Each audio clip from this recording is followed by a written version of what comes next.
Hari ini saya akan membicarakan sebuah tema yang bagi saya sangat menarik. Mungkin kita sering dengar, tetapi kita tidak pernah menggali secara dalam di dalam firman Tuhan. Hari ini saya akan berbicara tentang persahabatan, ya, tentang persahabatan sebagai a Christian testimony, sebagai sebuah kesaksian Kristen. Kita akan berbicara tentang persahabatan, saudara-saudara. Ini hal yang penting, apalagi ketika kita muda ataupun kita tua, kita masih harus punya sahabat-sahabat, saudara-saudara. Saya akan bacakan Alkitab hari ini, Yohanes 15 ayat yang ke-15, ya. Yohanes 15 ayat yang ke-15 mengatakan seperti ini. Aku tidak menyebut kamu lagi hamba, sebab hamba tidak tahu apa yang diperbuat oleh tuannya. Tetapi aku menyebut kamu sahabat, karena aku telah memberitahukan kepada kamu segala sesuatu yang telah kudengarkan dari Bapakku. Saya juga nggak tahu apakah saya boleh disebut lagi hamba Tuhan, begitu ya. Karena Tuhan ngomong, kamu nggak disebut hamba, tapi kamu sekarang disebut sahabat. Jadi sahabat, persahabatan merupakan sesuatu yang sangat penting. Mengapa? Karena Alkitab menjelaskan bahwa kamu bukan lagi hamba, kamu adalah seorang sahabat.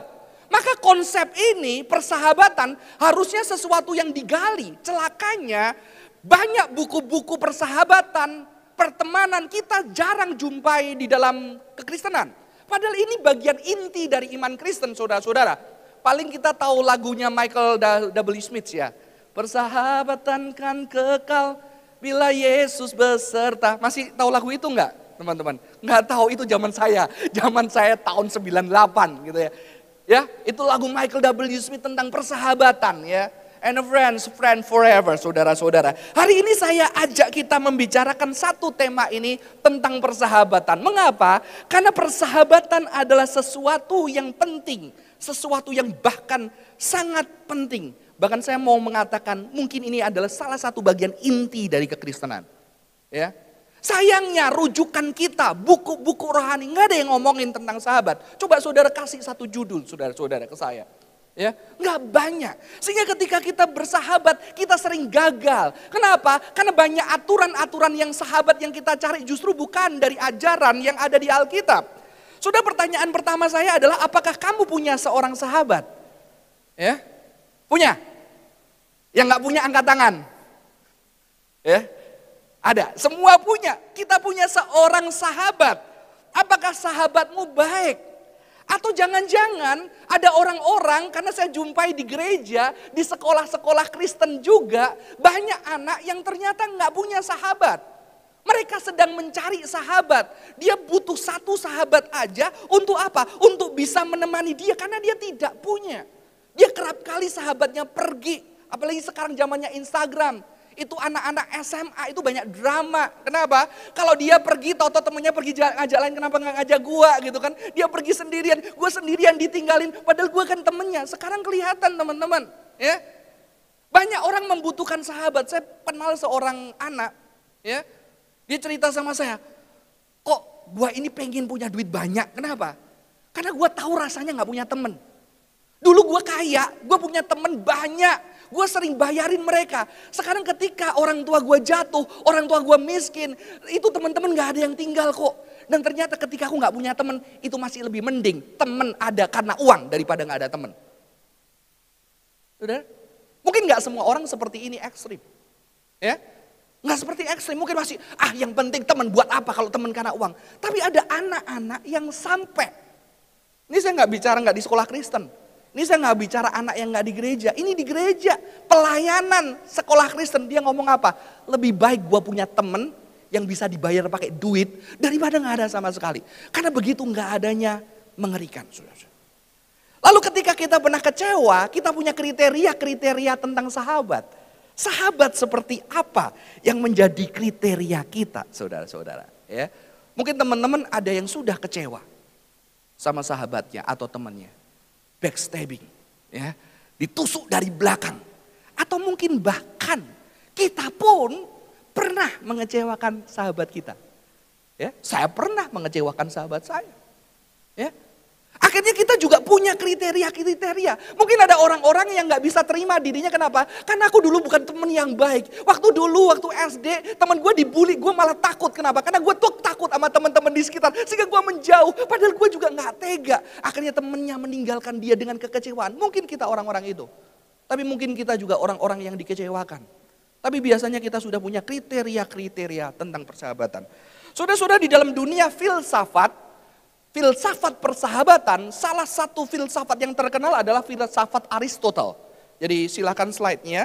Aristotle itu membagi sahabat itu menjadi 3 level, saudara-saudara. Yang pertama adalah level useful. Yang kedua level bisa seneng bareng. Yang ketiga itu level yang good.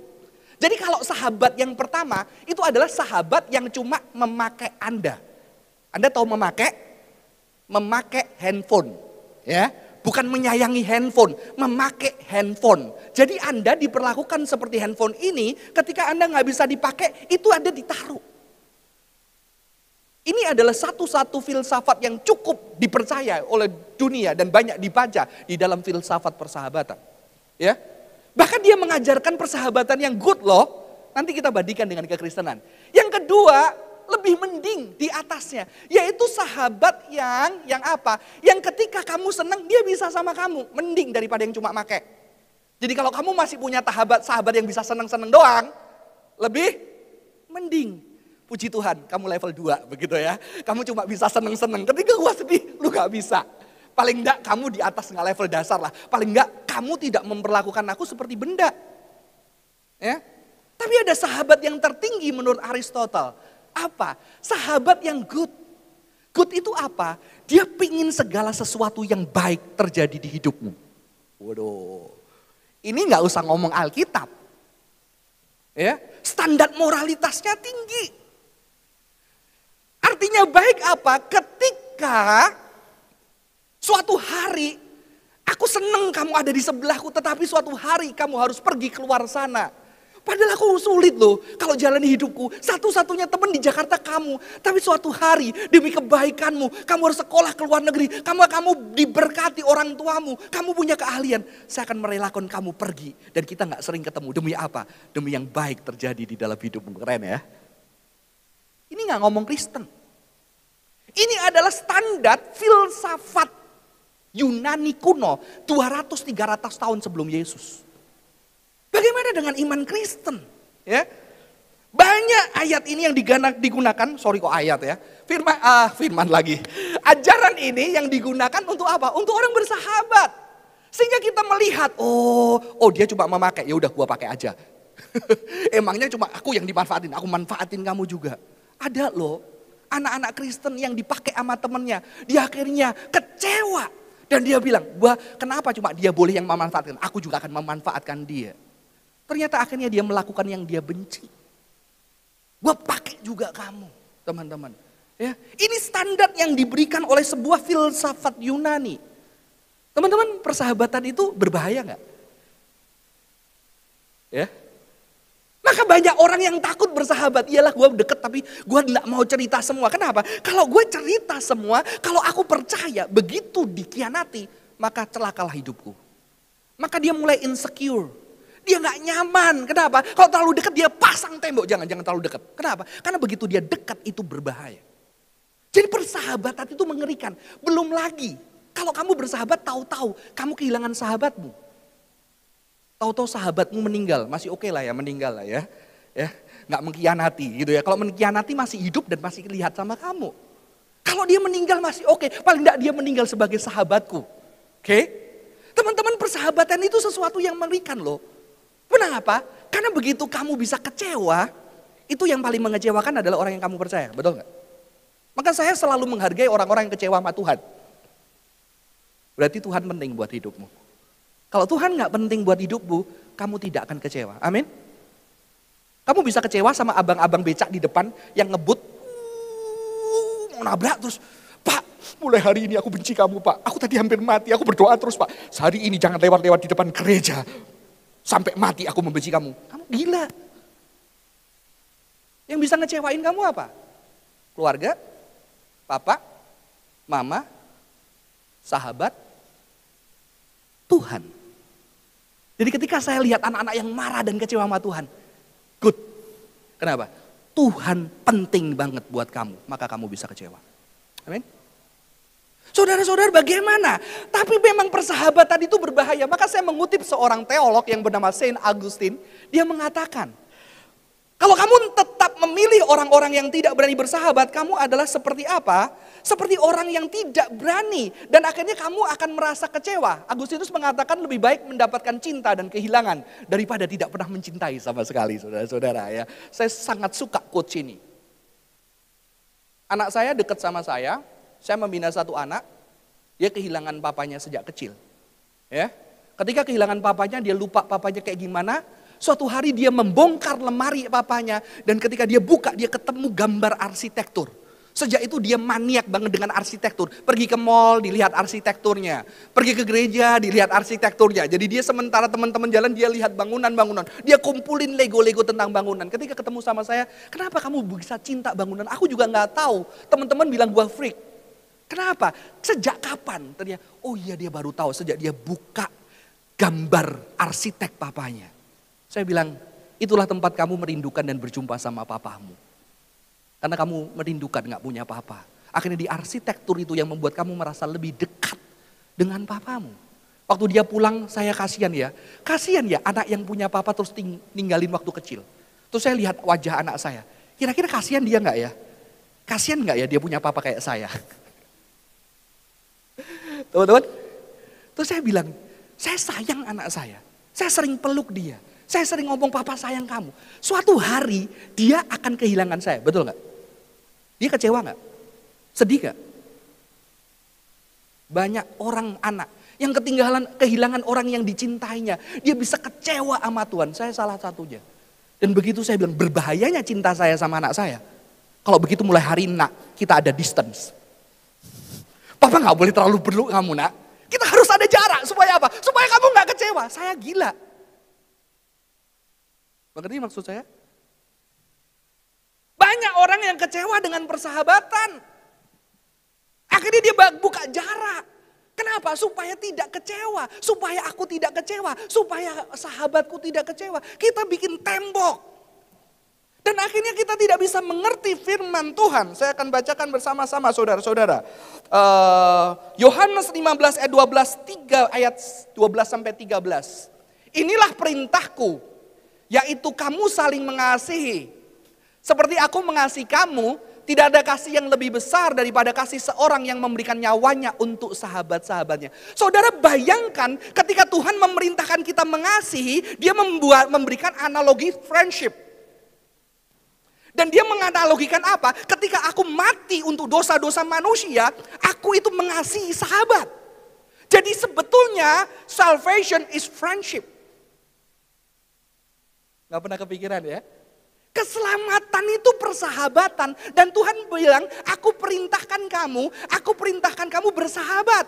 Seperti aku yang rela mati untuk menebus dosa-dosamu. Salvation is friendship. Jadi keselamatan iman Kristen adalah persahabatan. Makanya ketika di satu gereja, di satu pertemanan Kristen, tidak ada seorang sahabat, itu betul-betul sesuatu yang sangat menyedihkan. Dan itu mungkin saya bisa mengatakan tidak bisa disebut gereja. Karena gereja melakukan perintah Tuhan. Dan perintah Tuhan, kasihilah sesamamu seperti apa? Seperti Yesus yang mati buat engkau. Kenapa? Karena dia mati buat sahabat-sahabat dia. Saudara, bagi saya ini rahasia yang luar biasa. Mengapa? Selanjutnya saudara-saudara, ternyata Allah pencipta semesta alam. Saya selalu kagum dengan Saint Augustine. Dia ngomong apa? Allah itu segala sesuatu yang terlampau besar. Nggak ada yang bisa menampung Allah, betul? Kalau bisa menampung Allah, yang menampung Allah lebih besar dari Allah. Jadi Allah itu yang besar, yang nggak bisa sesuatu pun dunia yang begitu besar menampung dia. Tetapi Allah itu bisa begitu kecilnya untuk mau masuk di dalam hati saya. Wow. Yang adalah debu.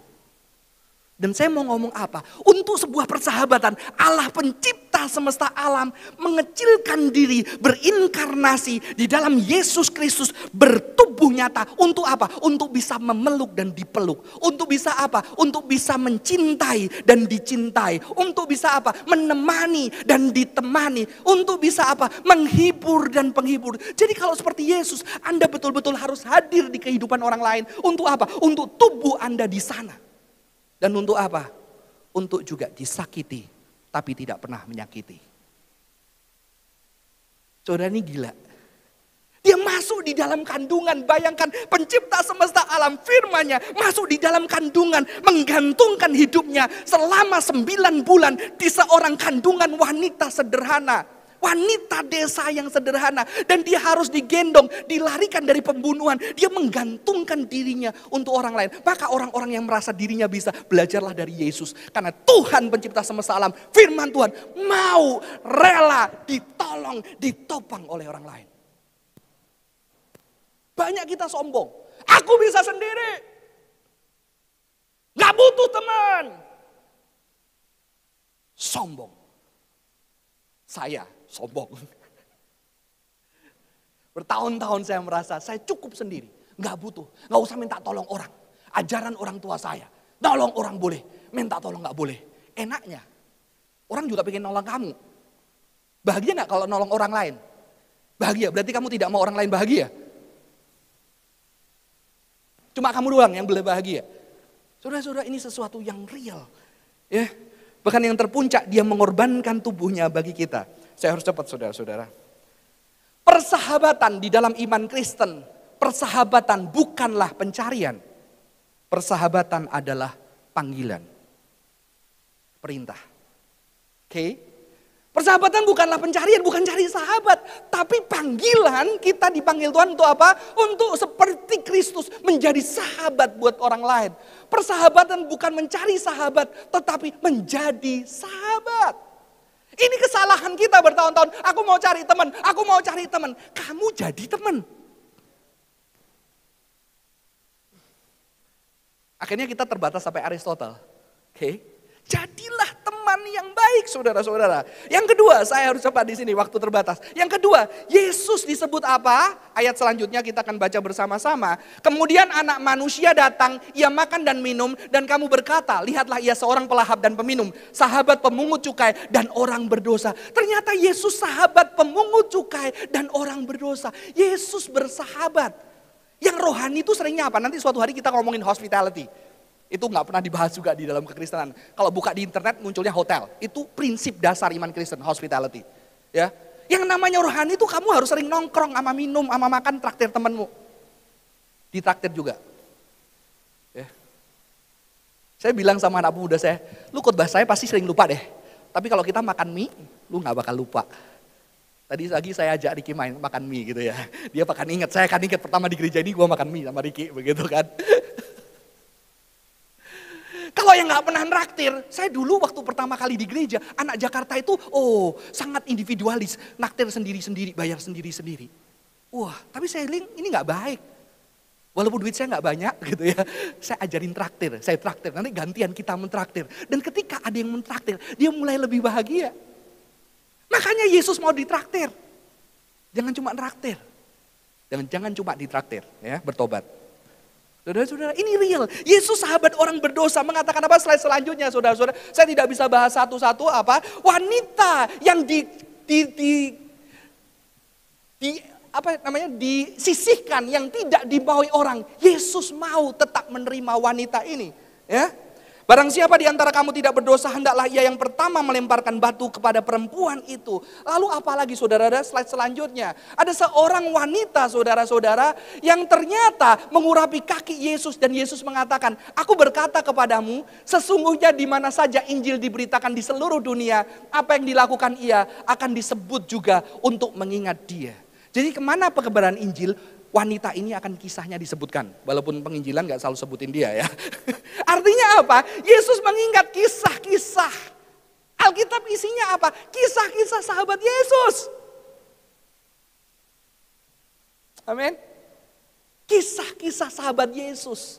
Dan makanya Orang Kristen disebut apa? Tubuh Kristus. Kenapa? Karena tubuh Kristus sekarang tidak ada di dunia ini. Tubuh Kristus adalah kamu dan saya. Dan biarlah tubuh Kristus hadir di dalam kehidupan setiap orang. Untuk menjadi sahabat-sahabat menggantikan Kristus. Dan Kristus Roh Kudus itu hadir di dalam hati kita. Amin.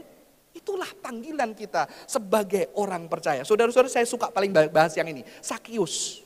Saudara tahu ini Sakius? Bukan saya ya, gambarnya belum menyala. Sakius keluar. Bukan Sakius. Selanjutnya. Slide selanjutnya. Oke, sudah. Tahu Sakius nggak? Kenapa? Kok itu Sakius? Karena di atas pohon. Kan? Jadi siapapun pokoknya di atas pohon Sakius. Diganti saya Sakius sipit. Begitu ya saudara-saudara. Di atas pohon.